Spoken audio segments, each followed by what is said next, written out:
Você que está no trabalho, em casa, no trânsito, sempre um prazer tê-los aqui com a gente. Edgar Gomes, Roberto Monteiro. E a gente aqui vai trazer uma pitada de guerra filosófica para vocês. É uma coisa muito simples. O bem, se é que é bem, né? Contra o mal. Contra o mal. E você vê que ele faz até uma persona. O bicho adora o lado black da força. Mas é isso. Nessa coisa do bem e do mal, para a gente não ficar filosofando muito, rodando muito, que o objetivo aqui não é dar aula, não. Vamos logo na pauta da coisa. O bem e o mal pode ser dividido? Existem pessoas do bem e pessoas do mal? Todo mundo que é do bem é só do bem? Todo mundo que é do mal é só do mal? Em que momento essa parada se mistura ou não se mistura? Diz aí. Agora bugou o neurônio. Então, vamos aí. Eu vou defender sempre as duas questões de uma maneira muito simples, né? O bem para um pode ser o mal para outro e o mal para um pode ser o bem para outro, né? O mal ele tem uma conotação, quando você escuta falar do bem contra o mal, isso é antiquíssimo, né? O mal sempre tendo que ser derrotado, o bem sempre superior, o mal sempre a coisa do negativo, o bem superioridade. E aí, é assim mesmo que funciona? Vou botar uma lenha na fogueira terrível agora. Quem conhece o Lord Star Wars sabe dessa coisa, do lado negro da força contra a força, a luz, não é? Sempre houve isso. Você tem gibi, você tem novela, você tem filme, você tem série. O que hoje em dia não é o bem contra o mal? Vamos dar uma detonada, vamos dar uma bugada. O pessoal de direita não acha o pessoal de esquerda o mal? O pessoal da esquerda não acha o pessoal da direita o mal? E aí? Como é que a gente... E o pessoal do centro acha o quê? Ri dos dois? Está em cima do muro, descascando laranja e dando aquela risadinha cínica, né? Sim. Mas e aí, Edgar, o mal, ele é implícito ao ser humano? Ele é maquiavélico? O ser humano, ele já nasceu destinado a ser ruim ou ele nasceu destinado a ser bom? Onde começa essa parada entre bom e mal? Porque todo mundo diz, o cara sabe o que é o bem, o cara sabe o que é o mal. Ele sabe mesmo? Antes de eu te responder isso, eu vou te dizer uma coisa. Todas as questões, e o pessoal que está em casa nos ouvindo, que estuda filosofia, que estuda psicologia, mesmo que você não estude isso, mas é um amante do tema e pesquisa, vai saber que o que eu vou dizer tem uma grande relevância. Nada é simples. Essa pergunta que ele está fazendo, não existe uma resposta A e uma resposta B certinha. Isso é certo, isso é errado. Eu vou provar para vocês que a coisa não é dessa forma. Vamos pegar nos extremos. Fazer caridade é um ato do bem? É ou não é? O que você acha? Uma caridade. Uma caridade, agora eu vou pôr assim, depende da Perfeito. da sua... Você já colocou, você já foi para o caminho que eu queria. Um ato de caridade é um ato do bem? Depende. Por que depende?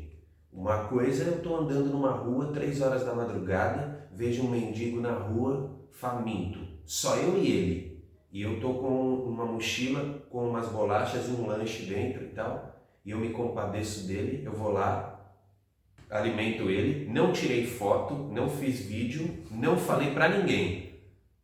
Isso é um ato do bem.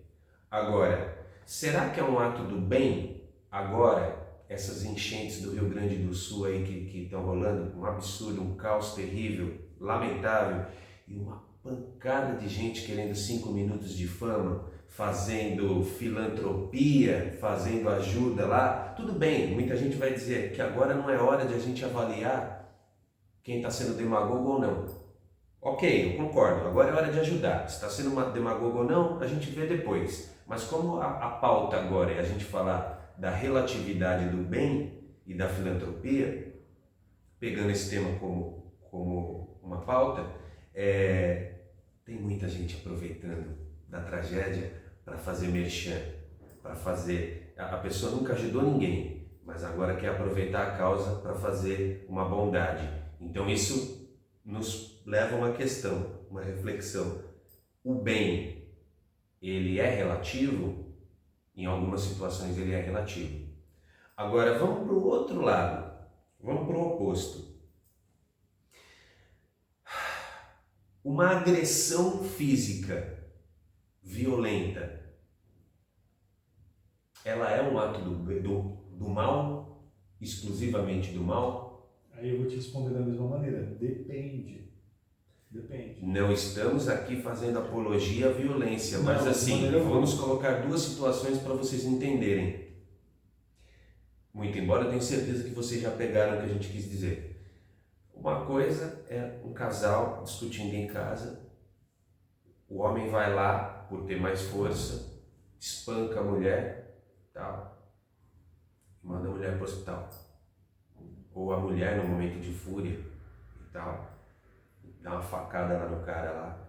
Porra, isso é um ato muito, muito complicado. Agora, e se essa facada que a mulher deu no cara foi num ato de defesa que ela estava para ser morta, sendo agredida ali, ia morrer, e a chance que ela teve para se defender foi cometer esse ato, para defender um filho. Então assim, eu sei que essa é uma questão muito difícil de ser avaliada, pesada, e que é muito complicado de a gente dizer, porque se você defende isso, parece que você está fazendo uma apologia à violência, e se você nega isso, parece que você está passando pano.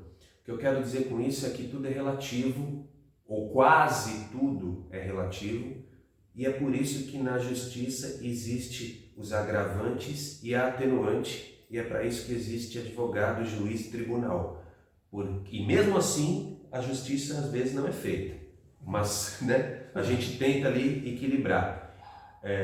Essa coisa do bem e do mal é uma coisa que nos tempos atuais ela foi tão deturpada, ela é tão torcida de acordo com o viés, de acordo com o que é de interesse, que dá um nó na cabeça das pessoas. Vamos mudar agora então. O bem e o mal têm um relativismo moral. Eu vou dizer assim agora, por exemplo, dentro de um conjunto de regras e leis de um determinado país, eu posso estar dentro da lei e cometer um ato mal, vamos supor assim. Eu estou dentro de um país onde o adultério ele é punido com apedrejamento público. Tá? Nos dias de hoje, gente, não é brincadeira, ok? Acontecem, não vamos citar países, a gente não está aqui para isso, mas ainda acontece. Onde você, por exemplo, pode ser morto pela sua opção sexual, mas você está dentro de um conjunto de regras sociais. Sim. E aí, quem é que ditou? Então agora eu vou falar, agora vai pegar pesado. Edgar Gomes, agora vai pegar pesado. Muitas vezes esse conjunto moral de regras vem agregado a uma religião. So sorry ter que dizer isso, mas é verdade. Okay? Não é só uma questão política, é uma questão religiosa. E aí, essa religião está fazendo bem? É uma religião do bem? É uma religião do mal? Como é que a gente pode julgar isso? Como é que avalia? Como é que avalia? Você foi criado dentro dessa cultura desde pequeno. Edgar, agora você é muçulmano, ok? E você vê um ato de apedrejamento na rua ou um enforcamento público porque a pessoa ou era homossexual ou era considerado adulto, porque às vezes nem é, mas pronto, dentro do juízo daqueles senhores que estão lá pondo o crivo em cima de todo mundo. Não, e olha o comparativo, né? Comparar uma orientação sexual com uma traição. Mas enfim. Então, mas aí, vamos continuando, tocando o barco. Você, olhando para aquilo, nasceu e criado nesse meio, qual é a sua conduta moral? Você vai achar estranho? Você não vai achar estranho. Então, o que eu quero dizer é assim, o bem e o mal têm uma colocação moral muito duvidosa, dependendo do conjunto de regras que se aplique. Por isso que eu falei que, né? principalmente nos tempos atuais, esse conceito de bem e mal, ele foi torcido. Mas por quem? Foi A gente torcido. pode dizer isso? Será que a gente está sendo imparcial? Ou a gente está medindo o mundo com a nossa regra? A gente está medindo o mundo com a nossa regra, Então, com a nossa régua. a gente está aplicando aqui regras, pessoal, que a gente não conhece costumes. Para muitos de nós ocidentais, é muito fácil julgar uma pessoa de outro país com origem, seja muçulmana, seja asiática, enfim, aqui a gente não está pondo isso em causa. Mas o nosso conjunto moral é diferente. Como para eles, o nosso conjunto moral é completamente deturpado. Nós somos, para muitos deles, nós somos uma sociedade decadente. Uma sociedade que abandonou a família, uma sociedade que abandonou princípios, ordem, etc. Ok? Agora, vem a grande questão: o mal implícito, o mal verdadeiro, ele existe. Ele é real. É aquele mal que assola constantemente o mundo todo, que se chama ser humano. Você acha que, principalmente nos tempos atuais, onde a gente fala tanto de liberdade, que já foi tema de um outro podcast nosso, você acha que estamos relativizando muito o que é o mal? Independente das crenças agora. Agora pegou, né? A gente está relativizando o mal? Então, Em prol da liberdade? vamos pôr da seguinte maneira. Muita gente hoje em dia aceita um determinado tipo de situações durante um tempo. Depois daquele tempo, você já não aceita mais, porque isso já se tornou comum. Né? Antigamente, né, quando eu escutava os meus pais falando, e as pessoas agora podem cair de pau ou não, mas meu pai falava, lugar de bandido é na cadeia. Ponto. Cidadão estava na rua,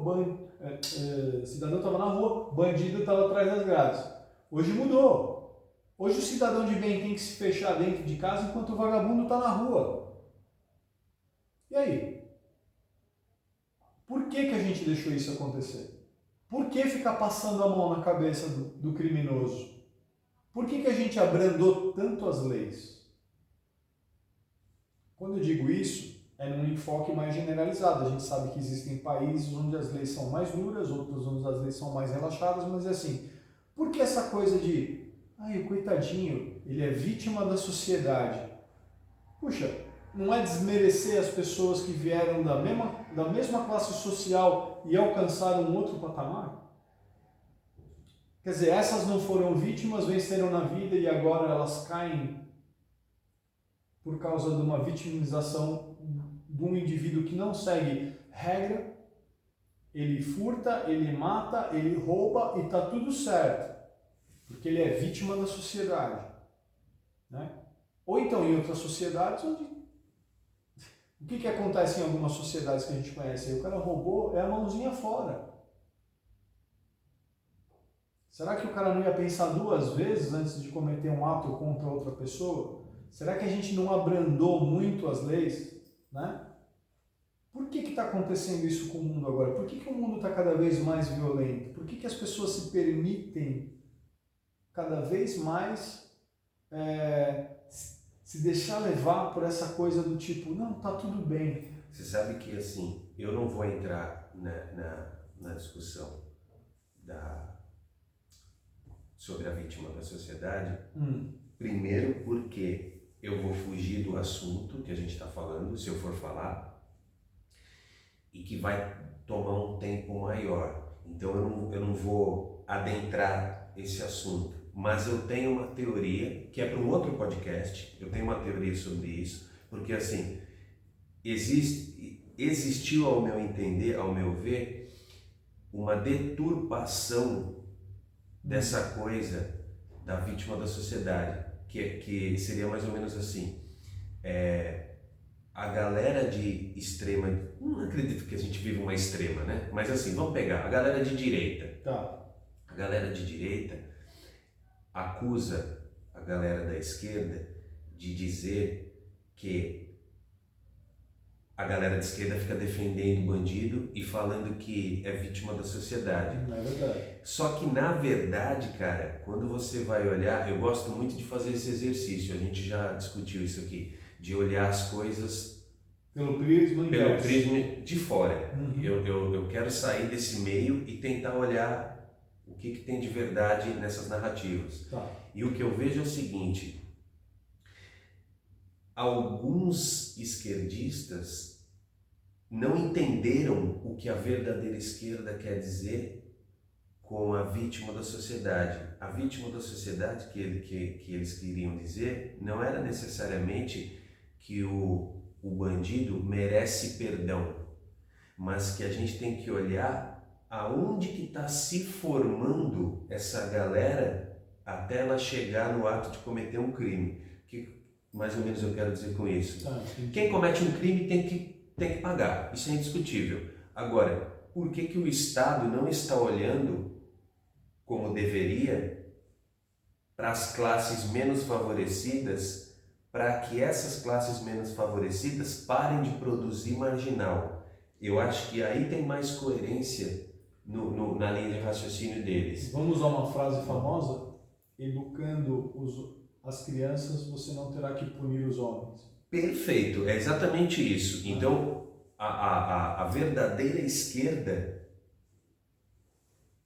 tem esse ideal. Só que como tem muita gente desinformada, isso tem de esquerda, tem de direita, tem de centro, tem de todo lado. Mas assim, a galera desinformada está abraçando causas e sem nem entender o que está querendo dizer. Aquela Então, galera que vem que fala, bandido bom é bandido morto. É, não sei o quê. sabe, bandido bom é bandido morto. Aí vem outro falar, não, pequenos crimes solta. Então, quer dizer, você banalizou, é o que eu estou te falando.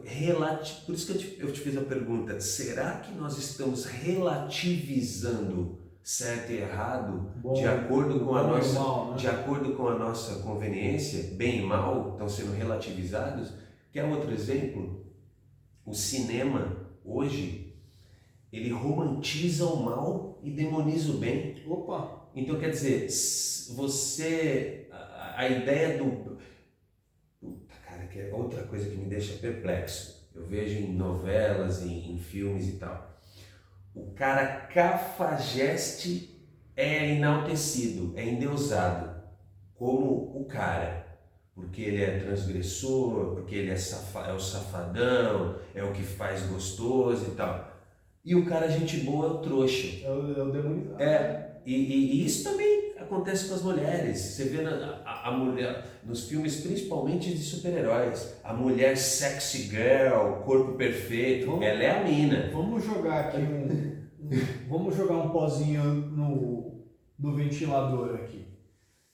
As pessoas estão falando, mas eu não faço isso, eu não enxergo as coisas dessa maneira. E aí eu pergunto, quem de vocês não gostou de torcer para a quadrilha que estava assaltando o banco na Casa de Papel? Então, cara... Vocês estavam torcendo para tudo dar certo para um bando de criminoso. Cara, mas a gente... mas isso eu te falar... Fazendo a polícia ser trouxa... Não, mas isso eu te falar, cara, que a gente...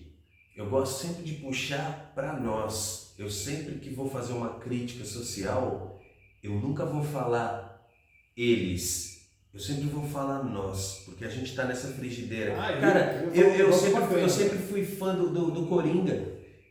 Eu nunca torci pro Batman. Sério? Eu sempre fui do Coringa.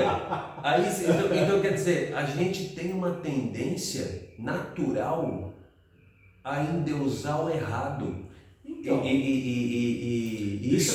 deixa eu te falar assim, né? Tipo, as minhas experiências, né? Cresci com Star Wars, né? Cara, nunca torci pro Darth Vader. Eu queria ser o Jedi da Luz, ok? Senhor dos Anéis, cresci lendo o Senhor dos Anéis. Nunca quis ser um orc, um Nazgûl. Tá entendendo? Por quê? Eu acho que eu sempre pus os valores da amizade, da honra, acima das coisas, né? Porque meu pai sempre falava, muita gente pode te tirar tudo, mas se tirar a tua palavra e te tirar a tua honra, você já não tem mais nada. Então, eu acho que depende muito como a gente vê as coisas, ou o impacto que você não sei por que o Coringa teve impacto na sua vida. Não, De você torcer pro Coringa, mas eu achei bacana. Não, eu usei como exemplo o que pode fazer uma enquete no canal aí. E seja verdadeiro. Não, mas eu não preciso nem pedir para ser verdadeiro, vão ser, eu não tenho a menor dúvida. Se fizer uma enquete, 98% das pessoas vão endeusar os vilões. Os vilões, eles imperam, cara. Eles imperam na parada, nos filmes, nas séries. Não tem jeito. Mas não tem jeito, cara. Vamos voltar para o negócio do bem e do mal, né? Será que a gente, se conhecesse só o bem, saberia o que é o mal? Não tem que ter esse equilíbrio. Você não reconhece o vilão porque tem o herói? O que seria do herói se não tivesse um cara super fazendo mas o que me deixa intrigado é porque que a figura do herói não tem o mesmo glamour da figura do vilão. Não tem, cara. Não tem, cara. Não tem. Você pode pegar nos filmes aí, você pega o Super-Homem, Lex Luthor, muito mais legal. Todo mundo queria olhar pro Lex Luthor. Você pega o Batman, todo mundo olha pro Coringa. Você pega... Cara, não tem jeito. E quando você pega um filme onde tem um serial killer, quase todo mundo torce pro cara não ser preso. Tipo, cara, é mais forte que a nossa natureza. Eu não consigo. Você tá defendendo o mal, você tá roubando a minha. Não, mas é que eu fico intrigado com isso. Isso me intriga. Então, mas essa parte da nossa psique, que a gente defende aí, esse lado errado. Por quê? É um estado de rebeldia? É ir contra o status quo? Será que não é isso? Será que a gente não enxerga, por exemplo, no Coringa, o cara que quebra as regras, que está de saco cheio de tudo? Sim. O cara Mas que é isso contra também. A sociedade? É assim, primeiro, concordo plenamente contigo. A gente dá aquela sensação de transgressão. Na época de colégio, ninguém queria ser o antipopular. Todo mundo queria ser popular.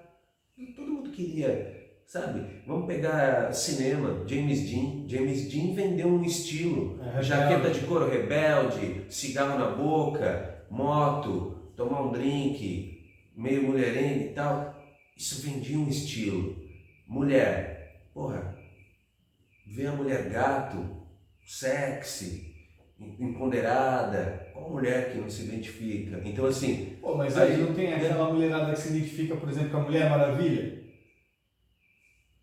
Sim, mas é porque a Mulher Maravilha também, eu acho que ela chegou num momento da história agora do empoderamento feminino, então encaixou. Isso é pra outra conversa. Então encaixou, vai. Mas assim, eu fico intrigado com isso. E outra coisa, ainda bem que eu não perdi o fio da meada, essa identificação, né, da transgressão, acho que faz o vilão ter êxito. E uma outra coisa, cara, que é triste, muita gente fantasiado de bem fazendo merda. Então assim, a gente... Joga aí, põe aí, dá um rabisco. Uma série para vocês assistirem aí no Netflix, Jeffrey Epstein. O cara que criou uma ilha. Na época do Enéas, o Enéas já falava desse cara, que a gente tinha que abrir o olho para ele, tomar cuidado com esse cara. Quem assiste lá a série, não vou dar spoiler, mas o cara era um canibal sexual, vai lá para vocês verem. Então assim, tem fantasiado do bem, né? Fantasiado do bem, sabe? E tem muita gente aí, por isso que eu sou contra essa idolatria exacerbada de alguns fãs para a galera do meio artístico. Eu acho que a gente tem que admirar o trabalho, eu admiro o trabalho de muito artista, não estou demonizando a classe, longe disso. Mas o que eu penso é, a idolatria exacerbada leva à cegueira. Cara, tem muita gente dando sorrisinho na TV, simpática, doce, e aquilo é um artista, a gente não sabe os bastidores da vida dela. Então é muito comum hoje em dia você ver aí pessoas que você fala, caramba, você viu lá o fulano? Porra, a mina lá era uma gente boa, você viu o que aconteceu? Aí você fica... você fala, meu, o que que eu perdi? Nada, Então, ela tá, é o que você fala. Puseram num pedestal e esqueceram que é um ser humano. Né? o Ok. bem e o mal tá em tudo, cara. Cara, vamos jogar aqui uma. Eu não sei. Igual você tem um pouquinho de bem. Um Não. pouquinho você tem. Não, Não, você é do mal total. não Mas sou, você tá eu brincadeira. não sou do mal total, mas assim, eu enxergo o mal com características, vamos supor assim, de desafio a se transpor, né? Porque, por exemplo, nenhuma história bacana. Você nunca curtiu um vilão? Cara, eu tava pensando nisso agora enquanto a gente tava discutindo, assim, tipo, curtir um vilão, eu admiro o trabalho de certos atores que interpretaram vilões, Sim. ok, mas torcer pro cara não. Você sempre torceu pro cara do mal no filme, na série, se ferrar? O do mal? Não sei, eu acho que eu já torci pro cara escapar já. Lógico que já. Eu sei que já. Eu não tô lembrando Não de tenta nada. me engabelar, não. Eu sei que Não, já. não tô tentando engabelar, tô tentando lembrar de qual que eu torci, tipo, pro cara escapar, uma coisa. Ah, lembrei. Tem um filme que é do Kevin Costner, que é dos anos 50, que o cara é um bandidão e ele tem um garotinho do lado dele, esqueci o nome do filme agora. Só que o cara, lá tá, ele era bandido mesmo, assaltava banco, essas coisas e tal, não sei o quê. Só que no final eu torci pro cara se dar bem. E ele... Eu sei. Eu sei. Mas lá tá, porque a gente romantizou aquela história dele estar sempre defendendo um moleque, entendeu? E ele está ensinando aquele menininho, ele não tinha um pai, então ele estava servindo como um pai ali transitório e tal, não sei o quê. E no fim eu torci sim pro cara, esse cara poder ter um final feliz. Não acontece, o que é legal. Lá tá, não acontece, porque aí vem o negócio de justiça, né? Mas no fim, você fica com pena do cara porque você vê que, meu, apesar de mal, ele não era assim tão mal. Tá entendendo? Então aí vem aquela coisa que a gente diz assim, o mal é absoluto, o bem é absoluto. Cara, eu acho que o bem só seria absoluto se ele fosse de um ser absoluto. Ó, por isso que assim, eu quero fazer duas colocações. Primeiro, do Yin e o Yang. Cara, deixa eu te interromper, pessoal, me desculpa, mas lembrei de um cara fantasiado do bem que fez o mal, saiu até agora, eu vou ter que compartilhar isso.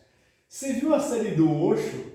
Não, eu não consegui ver. Então é assim, também parou aqui, não vou dar mais spoiler. Vocês assistam Wild Wild Country. Cara, Eu assistirei. o cara é guru. Assistam a série, Eu ok? assistirei. Pronto, bora aí, desculpa ter te Imagina, vou assistir. O Yin e o Yang. Uhum. O símbolo da marca famosa Time Country. O gomo preto com a bolinha Entregou a branca. idade agora, hein? Entreguei a idade. Não, eu não tenho problema com Nem isso. eu.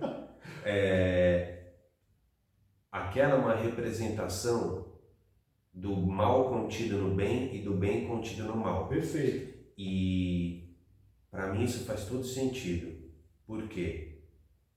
Nós nunca somos só uma coisa. As duas coisas estão dentro de nós. É um equilíbrio, então? É um equilíbrio. E é por isso que eu falo do exercício. Tudo. O intelecto é exercício, o físico é exercício, o espiritual é exercício, para a gente tentar equalizar isso da melhor forma. Você nunca vai ser de todo bem, esquece, não tem essa pretensão. E ninguém é de todo mal, muito embora cometam atos que são terríveis, e existe a lei para punir isso, mas quem vai dizer, assim, né? Deixa eu te colocar assim, um ato bom, ele pode recuperar uma vida de maldade? Eu vou E te agora, ao contrário, né? Um ato ruim, ele pode arruinar uma vida de bondade? Eu vou te dizer uma coisa, nós não temos capacidade intelectual e espiritual para medir isso que você está falando. Para medir, não temos. Ah, não, Edgar, mas espera aí. Como não? O cara a vida inteira teve uma vida exemplar. No último ano da vida dele, estuprou e matou a própria filha. Esse cara tem que queimar no inferno. Ah, mas o contrário. O cara a vida inteira foi assassino, não sei o que, tal, não sei o que. Aí no último ano da vida dele, ele desativou uma bomba numa universidade e salvou milhares de vidas. Cara, quem sou eu A gente para poder medir não isso? tem a balança, né? A gente consegue medir a ação da terra na lei. É só o que a gente consegue medir. Lei. Violou a lei? Julgado, condenado ou não e paga. Para isso existe a lei, que é até onde a gente chega. O que transcende a lei, cara, é muita ignorância intelectual, espiritual, infantil. É infantil alguém dizer que consegue medir isso. Não dá para medir isso, cara. Nem temos a capacidade moral, né, de fazer uma coisa dessa. Apesar que tem muita gente que acha que tem, tá cheio de gente eu que acha costumo que falar tem. assim, eu não serviria para juiz, cara. Deus me livre, tá julgando alguém porque para o juiz são apresentados fatos e provas, mas nunca é apresentado um conceito geral, o cara nunca tem o plano geral de tudo que aconteceu. Não. E você pode errar, e muitas vezes você erra e manda uma... Pra caramba. Né? A nossa justiça, ela é muito imperfeita. Dizem que a justiça celestial é perfeita. Vamos ver, né? Depois que sair daqui da barca que a gente vê. É isso. E tem uma outra que eu adoro, que é uma fala do professor e filósofo, que eu acompanho o trabalho dele, Luiz Felipe Pondé. Aí, Pondé. Um abraço grande. Espero abraço. que eu tenha a honra de que o nosso trabalho chegue até você. Algum de nós, né? seria uma honra. Seria uma mesmo. honra grande e uma puta responsabilidade também, mas uma honra acima de tudo. Ele diz uma fala que eu acho o máximo, que explica essa coisa de a gente exercitar o equilíbrio. Ele fala assim: quando alguém fala que é do bem e quer mudar o mundo, eu logo escondo a minha carteira. Ele fala, porque de verdade, você se intitular algo, primeiro que você não precisa se intitular, aquilo que aparece. Uhum. Se você precisa dizer que você é algo, algo está errado. Algo está errado. O que é genuíno. Quem joga bem bola não precisa dizer que é jogador. A hora que ele pega na bola você já sabe. Um orador, ele não precisa dizer que ele é bom orador. A hora que ele abre a boca você sabe. Aquilo que se apresenta por si só, não precisa ser dito. Esse é o primeiro ponto. E segundo, cara, exercício. Você nunca vai ser pleno, ninguém é pleno. A gente está sempre buscando esse tal equilíbrio, essa linha tênue aí. O que é ser humilde sem ser trouxa? O que é ser autoestima sem ser arrogante? Aonde está essa linha? Difícil, né? Como que a gente consegue fazer essa balança? Aonde começa a soberba? Aonde é a linha de ser tolo? Como, sabe? Você vê como é difícil? É exercício, cara. A gente precisa exercitar essa arrogância que a gente tem de... Relações são complexas, né? Então a gente não tem muito essa medida. Mas então, para encerrar agora esse bate-papo fantástico com o meu brother Edgar, eu vou lançar aqui para todo mundo então. Qual foi o seu melhor ato do bem e qual foi o seu pior ato do mal? Não vai contar o pior, né? Vai, tem que contar. Será né? que vai contar? Cara. Tem que contar. O podre tá aí. Como diz, tá vendo. É isso aí, pessoal. Muito obrigado pela participação de vocês. Roberto Monteiro. Edgar Gomes, desculpe aí as nossas falhas. Como a gente sempre gosta de frisar, são dois amantes aqui da filosofia e do bate-papo intelectual, sem nenhuma formação específica, sem nenhum estudo mega aprofundado. Inclusive quem assiste aí, quem nos acompanha, compartilha com a gente, dê sugestões, dê opiniões, críticas, nós estamos totalmente abertos a isso. E para não perder o costume, compartilha, ativa o sininho, comenta no canal, que isso ajuda pra caramba a gente, tá bem? Valeu, pessoal. Valeu, Até um o grande próximo. beijo.